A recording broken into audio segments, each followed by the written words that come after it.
your girl here today to do a YouTube video.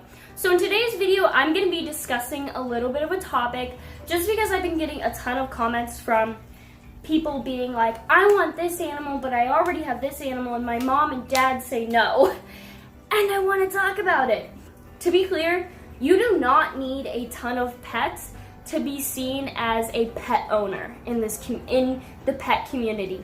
You do not need to own a ton of pets to be seen as an animal lover. You don't need a ton of pets in general. It's kind of difficult. So guys, I just wanted to talk about it because I've been just getting so many comments saying, I really want this pet, but I already have this pet and I can't get this pet. You know, it's just like a whole bunch, a whole bunch. Let me just say, having a ton of animals is not necessarily a good thing. One, you can borderline on hoarding, which I've seen in the pet community. Two, you might not have the financial needs to take care of all of these animals. And three, it may split your attention between all of them in a bad way. So for example, if you have a hamster and you've been loving that hamster every single day and giving them all the attention in the world, and then you decide to get 2 guinea pigs, and then you're giving all the guinea pigs your attention and you're not giving any attention to your hamster, that's a problem, And I feel like that's something people need to understand is sometimes it's better to have a smaller amount of animals. That way you can love and care for that small amount and give them the best life possible. I personally am very, very lucky to have the amount of animals I have, but if I'm being totally honest, I would not have some of them if I wasn't in a situation where I had to take in some of them. So for example, my rabbits, I love my rabbits, I definitely do, and I love having them. And then my guinea pigs, I love my guinea pigs as well. But to be honest, if people hadn't been offering me them, I definitely would have preferred to have had a lot less guinea pigs and maybe no rabbits. That way I could have given my hamster, my betta fishes, which the bettas are pretty basic, pets to take care of, and my Leos more attention. Because my time is then split very smally.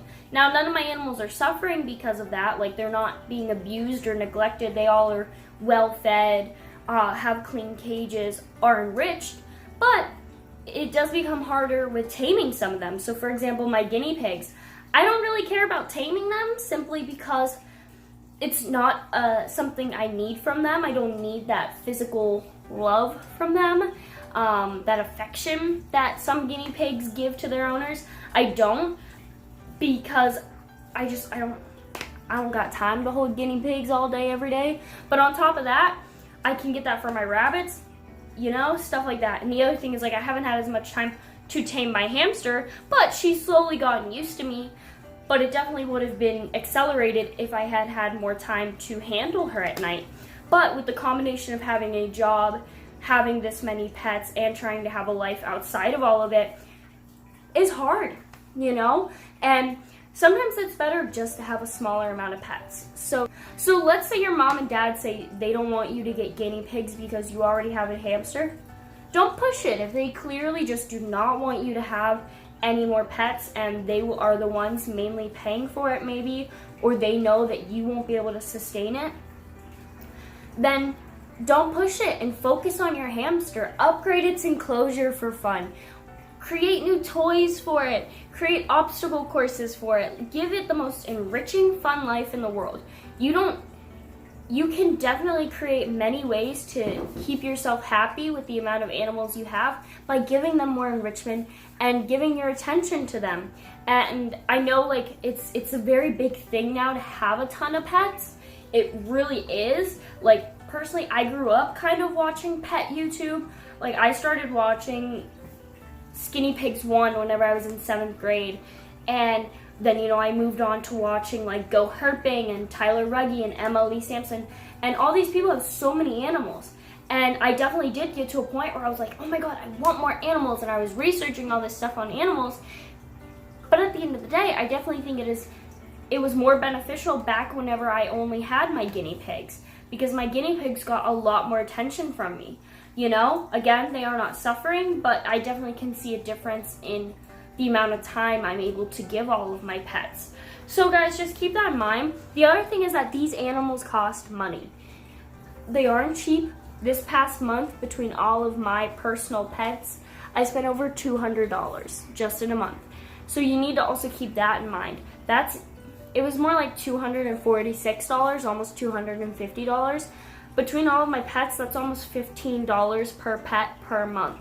So just keep that in mind that they cost money, and I honestly think some people would enjoy having that extra money to spoil their other pet more and then have the rest of the money to enjoy other things as well.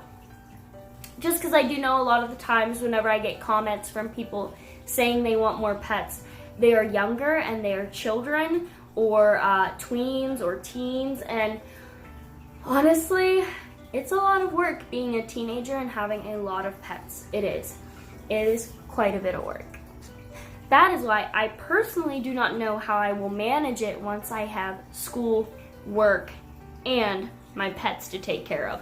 That will have to be something I get through, but I'm warning you all now, just in case you haven't really thought about it or you haven't heard the perspective from someone else, that it is hard.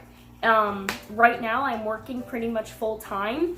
I mean, one 2-week period, I get paid bi-weekly. I had 60 hours in. That was my rabbits. They're out running. Finn, do not bother Annie. I work 60 hours, and my hours are very weird. I work from like the beginning of the afternoon, late morning, till like 7 o'clock at night. So I get up late because I sleep, and then I take care of my pets, and then I go to work, and then I get home, and I take care of my pets some more, and I go back to bed, and I get up. And to be honest, it is kind of draining not having time to relax or paint or craft or do anything else. And I think it's perfectly fine to admit whenever you've had enough, but I personally have not. But I just wanted to put that aspect out there because whenever I start to go back to school, it's my senior year. So not only will I have to be focusing on my long-term future, but I'll also then have to be focusing on schoolwork, actual work, which will be till about 7 every night, and then coming home and taking care of my pets, getting homework done, studying for tests, going to bed, trying to get 8 hours of sleep, and doing it all the next day. So guys, I just want to make that very clear that a lot of these pet YouTubers, their sole job is being a pet YouTuber. Their sole thing in life is being an animal lover. I mean, look at some of them. They do it for a living. So that is just something to think about, is they have the time in the day to do this kind of stuff. I don't personally know how, because honestly, if I had as many pets as some of them did, I would like, and I think that's just because I know personally that I need to have a life outside of my pets, you know, and I think that's something else you need to consider, is do you want to spend hours upon hours of your days cleaning and doing stuff like that and feeding and having to take time out of your day on the daily to do stuff, or do you want to have a life where you can do other things like sports and stuff like that? So yeah, guys, that's where I'm going to end this video. I know it was a short discussion, but sometimes it is better to have less pets because less is more. So, you know, guys, just some things to consider is you can give the smaller amount of pets you have more attention. You'll have more of your own time. You'll be able to spoil them and give them a better life. And 4, they won't cost as much money as having a ton of pets. So those are just some things to keep in mind before you consider getting 20 pets. I mean, the total in my household is 22, but that also counts our cats and our dog. So that does take out a little bit. And we have a lot of cats because stray cats are a thing. So yeah, guys, hope you guys enjoyed the video. I hope it did like open up your minds a little bit or got you thinking in some aspect. Anyways, guys, like and subscribe if you did enjoy. If you didn't, then goodbye.